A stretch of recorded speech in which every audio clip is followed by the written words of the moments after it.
I just want to get into all the things centers.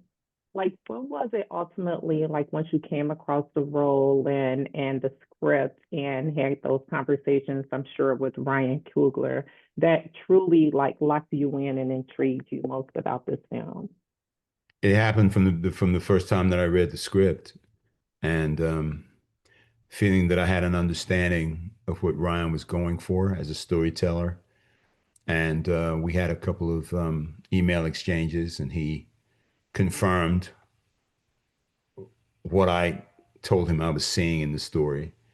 And pretty much it happened from virtually the beginning. Yeah. Was there anything about your character, Delta Slim, that you like disliked or wanted to tweak? Anything that turned you off about him at all? There was nothing that turned me off about him at all. There was nothing that turned me off about Delta Slim whatsoever. In terms of tweaking, I would say that I had brought to Ryan's attention that I noticed that the first draft that I read, Delta Slim, Delta Slim's presence was diminished in the second half of the story, and I brought that to Ryan's attention. He agreed with me, and we set about. He had told me, he had assured me that we would be working to flesh out and make more present my presence in the second half of the film. I know, Delroy, at this point in your career, are you still like auditioning for roles, or are you having directors and producers, filmmakers like come up to you like, Delroy, listen, we have this character for you. We have this film, this series that we want you to be a part of. Is it just that, I want to say that's simple for you, but you've been acting for quite some time now. So are you still going through like the audition phase? What do you think?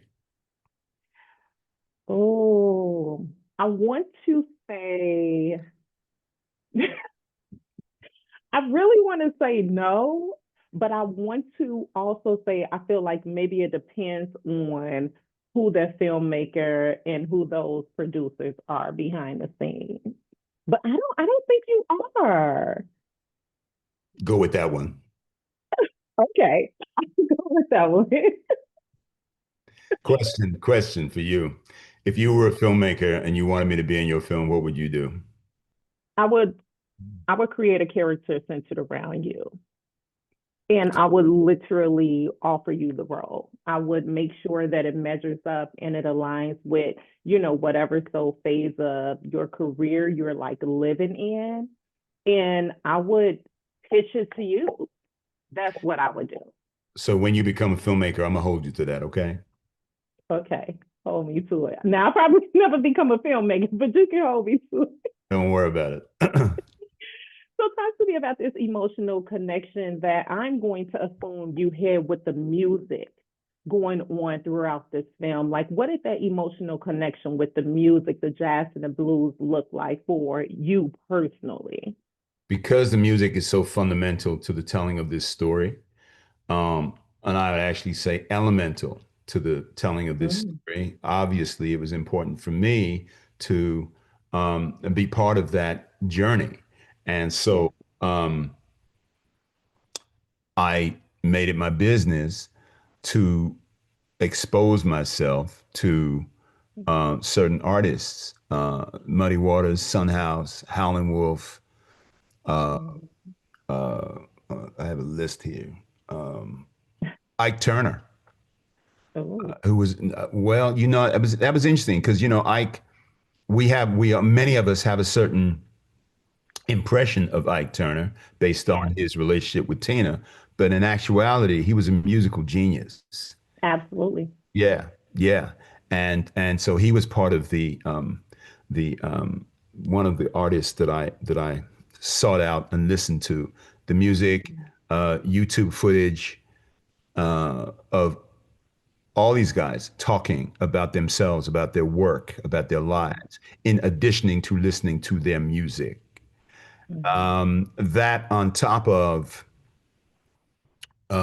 reading two books at the outset that Ryan had sent to me Deep Blues by Robert Palmer and Blues People by Amiri Baraka. And when Hmm. Baraka wrote uh, Blues People, he was known as Leroy Jones. So those two books as an introduction, followed by just listening to a lot of music and listening and watching a lot of interviews with these various musicians. Interesting. Do you have like a special or favorite genre of music for yourself per se? Like, do you lean into jazz music more, R&B, hip hop, gospel, country? Like, what does Right. that look like for you when Me, in me your? Hmm. personally, me personally, I guess I'm somewhat of a jazz head, like old Okay. school, straight ahead jazz. But um, I listen to a range of music, you know, Yeah. um, and I'm really, I mean, even though, yeah, I veer on many levels towards straight ahead jazz, but how can you not like James Brown? How can you not like Yeah. Sly Stone? How can you not, you know what I mean? Yeah. Yeah. Um, and interestingly, I just was listening recently to, the tragic passing of D'Angelo, Uh, and I was just listening to some of his stuff. Phew. I mean, right, right, yeah. right. Yeah. And being Jamaican, I don't listen to a lot of reggae anymore, but I listen to a lot of reggae, not just Bob Marley, but just the range of artists. So the answer to your Yeah. question is, it's eclectic. I listen to a lot of Mm. different kinds of music. Let me take like a different turn with you. And I want to make sure I like be as clear as I possibly can with this next question. Mhm. I feel like at being like a part of the Black culture, obviously there tend to be like certain things that we steer away from, like vampires and might I quote, dancing with the devil, right? There are certain things that we just, we steer away from. So with this project being a part of tapping into, like spirituality intermixed with like the vampire element and aspect of it, was that at all difficult for you to really lean into? Not at all, because from the very beginning, from the very first time that I read this script, I felt that the vampire aspect was a conduit only to tell a much larger story. Yeah. And in actuality, it's interesting you bring this up.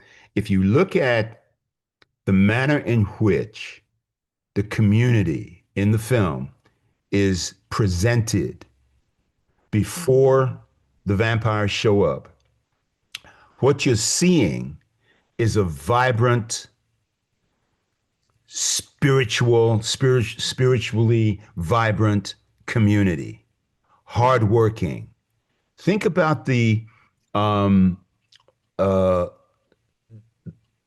the ways that some of these characters are introduced. Sammy picking cotton in the fields, that work ethic, and his Mm-hmm. father says, what's that quote? Get up. What does he say? Get up. Something about get up. He's taught his son to get up early and get his work done, And get to it. Mm-hmm. right? So that work ethic is established. The Yeah. church is established. The fact that he Yeah. comes from his dad is a preacher, you know. Yeah. From We see Lily's character in her store. Yeah. That was an aspect that I knew nothing about. Mm-hmm. Chinese people in these communities, storekeepers, Yeah. they are introduced in their element. I am introduced in my element, the musical element.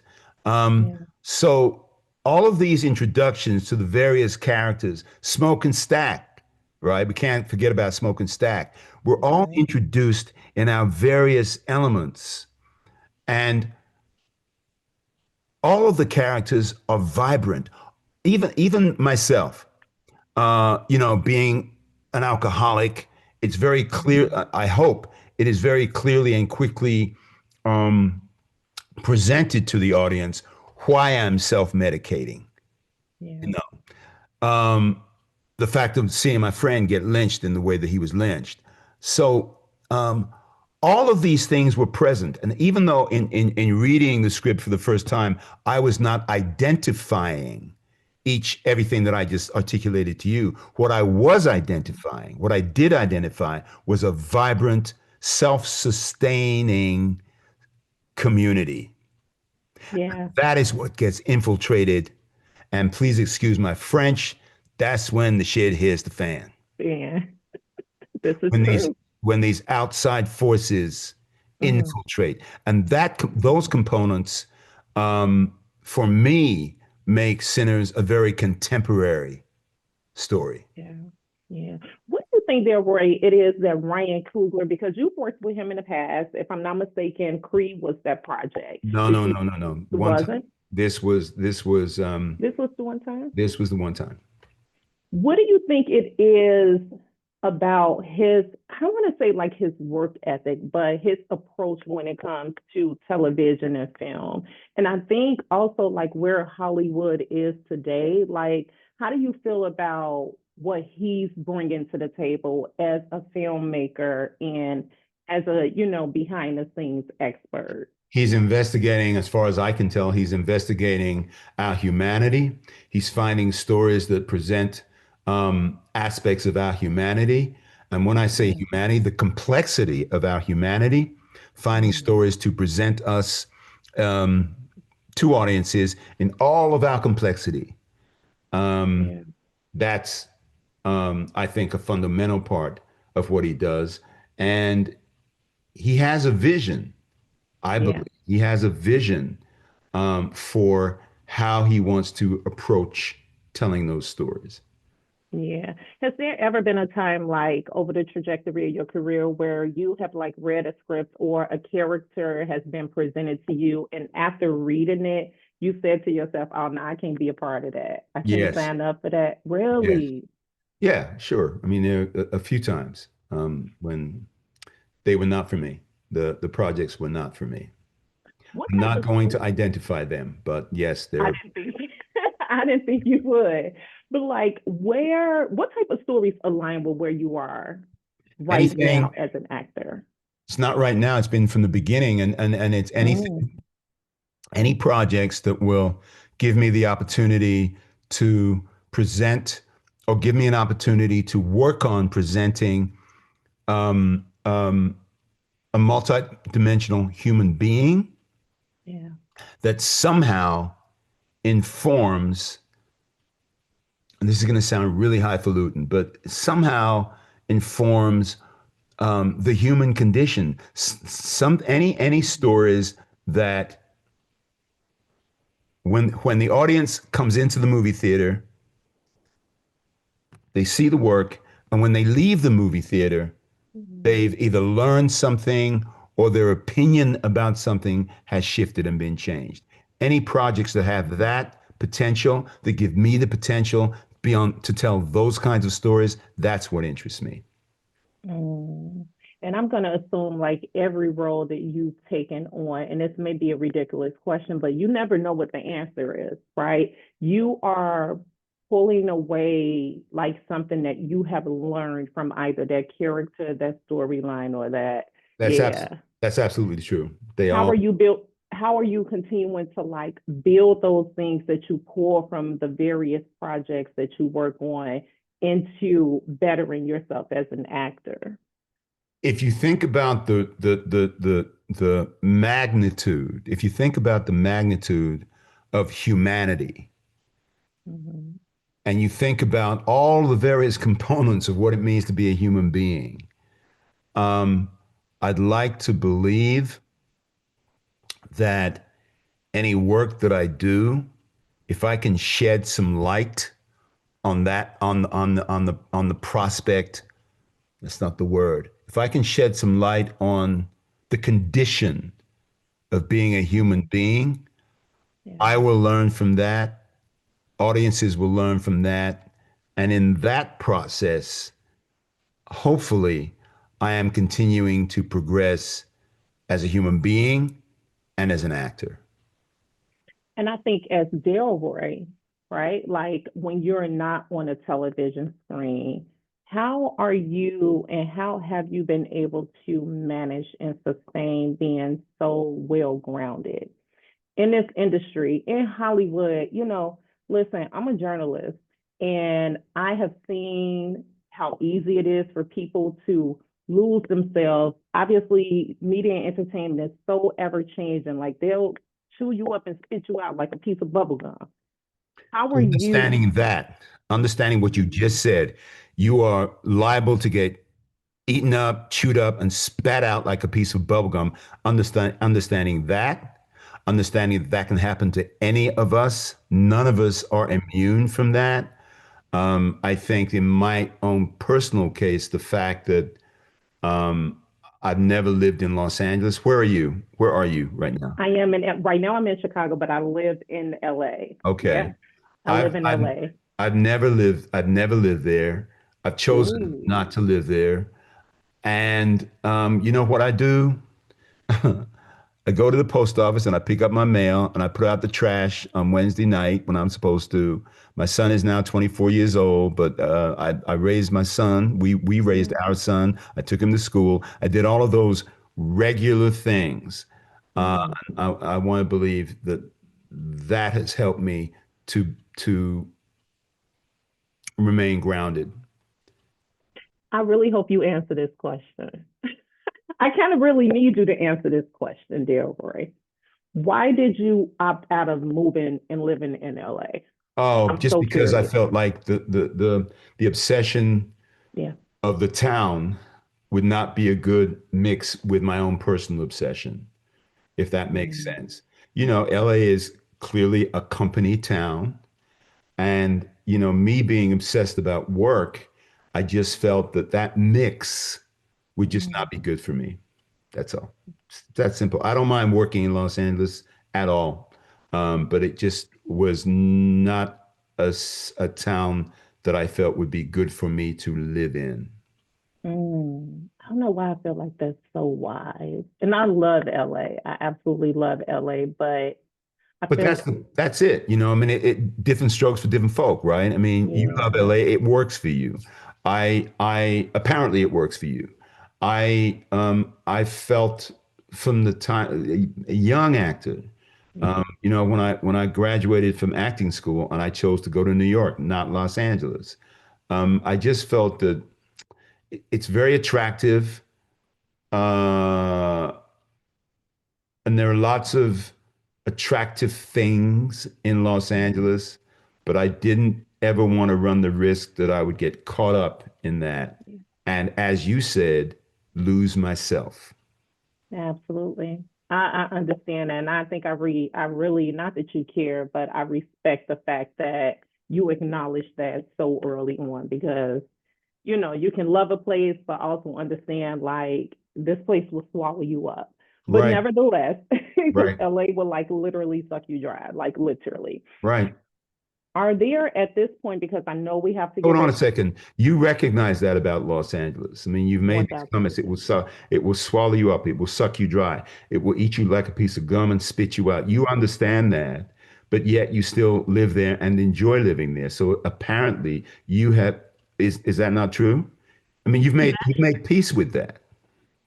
I have made peace with it, but I also like the only living there for 4 years now. Oh, you're a newbie. Yeah, I'm still a newbie. I also have I understand early on that mm, this is likely not going to be a state that I retire from, Sure, for so many different reasons, sure. you know. So I get it. yeah, I get yeah. it. So, but I totally understand where you're coming from with that, and I respect that. Before I let you go, does Delroy have a dream project at this point in your career? Because correct me if I'm not wrong, like if I'm wrong, we're talking about like 46 years in the making, right? That you've been acting or your first film debut. Could be. I mean, I Yeah. started it actually is because I started in like 1980. So Yeah. yes, I started working in the late 70s, 1980. So yes, it's 40 plus years. To answer your question, dream project, I've always wanted to play a Marcus Garvey-esque type character. I mean, I'm at this point, I'm too old to play Marcus Garvey, but I think that Marcus Garvey's presence in the world, that's an incredible story. It's a story that has never been told. Stanley Nelson had the documentarian Stanley Nelson had a documentary about Marcus Garvey, but I would I'd love to play a character, a Marcus Garvey-esque type character. That would be a dream project. And I love also that. a film that I am working on that I will direct. Um, I want to see bring that to fruition. That's set in Jamaica. I want to see that made. And if you ask me, would you like to work on the Marcus Garvey project or get your film made? I would say I want to get my film made first. Mm. Particularly in since it's set in Jamaica, particularly since Melissa and the devastation that we visited on the island. I very, very, very, very much want to get my film made, partially as a way of contributing to the rebuilding of Jamaica. Beautiful.